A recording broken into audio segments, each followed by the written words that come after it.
Ata, ata olmaq necə bir şeydir? Ata olmaq çox çətindir oğlum. Gərək güclü olasan, səbirli olasan, məsuliyyətli olasan. Bəzən elə yorulasan, istəyəsən qışqırasan, qışqırağın qalxan göyün milinə. Bəzən elə hallara düşərsən ki, imkanın olmayacaq. Amma məcbur olasan eləməyə, gedəsən, girəsən borca, xərcə, fikir eləyəsən ki, onu necə ödəyim. Bəzən elə olacaq, istəyəsən baş götürüb qaçasan, amma deyəsən ki, ailəmdir, nətər qaçım. Ona görə ata olmaq çox çətin şeydir oğlum.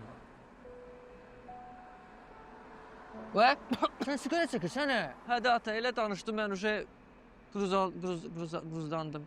Quruza getdin hə. Onda olar.